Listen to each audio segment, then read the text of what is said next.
2026 எந்தெந்த ராசிக்காரங்க வெளிநாடு போகிற யோகம் இருக்குது அப்படின்னா அதில் முதன்மையானது மீன ராசி சொல்லலாம். ஏன்னா மீனத்தை பொறுத்த வரைக்கும் 12ஆம் இடம் அதுதான் ஃபாரினை குறிக்கக்கூடிய இடம். அங்கே வந்து ராகு பகவான் இருப்பார். ஸோ அதனால் மீன ராசி கொஞ்சம் முயற்சி எடுத்தாலே ஈஸியாக ஃபாரின் போகலாம். அதுக்கு அடுத்தது மேஷ ராசி. மேஷத்தை பொறுத்த வரைக்கும் ராகு பகவான் லாபஸ்தானத்தில் இருப்பார்.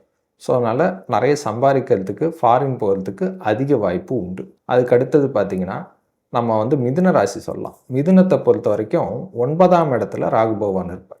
ஸோ 9ஆம் இடம் அப்படின்னாலே மேற்படிப்பு, மேலே ஏதாவது படிக்கிறது, பிஜி டிகிரி பண்ணுறது, ஏதாவது பிஹெச்டி பண்ணுறது, இந்த மாதிரி படிப்புக்காக வந்து மிதுன ராசிக்காரங்க வெளிநாடு போகலாம். அடுத்தது சிம்ம ராசி. சிம்மத்தை பொறுத்த வரைக்கும் 12ஆம் இடம் ஃபாரின் லேண்டை குறிக்கக்கூடிய இடத்துல குரு பகவான் உச்சகதியில் இருப்பார். ஸோ அதனால் சிம்ம ராசிக்காரங்களும் கொஞ்சம் முயற்சி எடுத்தாலே ஃபாரின் போகிறதுக்கு அதிக வாய்ப்பு உண்டு. அதுக்கு அடுத்தது ரிஷபராசி. ரிஷபத்தை பொறுத்த வரைக்கும் 10ஆம் இடத்துல ராகு இருப்பார். ராகு பகவான் 10ஆம் இடத்துல இருக்கும்போது தொழிலுக்காக வெளிநாடு போகிறதுக்கு வாய்ப்புகள் டெஃபினட்டாக உண்டு.